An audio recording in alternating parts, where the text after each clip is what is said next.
one of my passions, something that I've talked about quite a bit, is my love of Disney propaganda from World War II because I just find it so fascinating. And I think that the way in which they represented the war, and particularly Nazi Germany, is particularly questionable at sometimes, but also really fun in hindsight. Obviously, at the time, these cartoons would have been quite scary and quite intimidating. But I have to say, with regards to Out of the Frying Pan and Into the Firing Line, it's not so much scary as it is peculiar. I would love to know if this actually worked, but I thoroughly enjoyed it. This was released in the 1940s, of course. This was released in 1942, and it was directed by Jack King. And this came about, according to Wikipedia, after the attack on Pearl Harbor, and the cartoon is basically aimed at housewives to save their fat and grease to help fuel, well, the war, to help literally and physically fuel the war.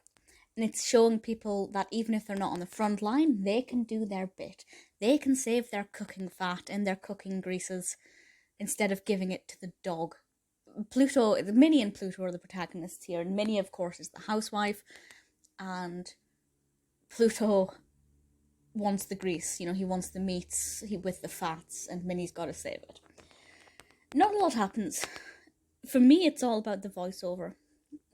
It's all about the narrative and the narrator. I'm not actually sure who does the narration for this. I believe that the narrator is Art Gilmore, as the radio announcer. I believe it's him. Of course, we have Pinto Colvig as Pluto, and there's one line in this that I love, and it's something along the lines of millions of pounds of fat can help America win the war. And I just absolutely love it. There's a great irony to it. The same would be said of the UK, of course. Did this work? I don't know. Did housewives, as they are so called, watch this and suddenly think I better save my cooking fats to win the war? Well, maybe. I feel like during the war, everybody wanted to do their bit and they all wanted to play their part, which I understand completely. I guess it's kind of like with the current pandemic, everybody wants to do what they can, however small it is. I say everybody, most people, the good people. With this, in hindsight, it is cheesy, it is peculiar, it's, well, I was going to say it's outdated, of course it is, thank goodness it's no longer relevant. But I just mean the attitude towards the quote-unquote housewives, obviously quite outdated. But it is really fascinating to think that this is the kind of thing that was being shown to help with the war efforts.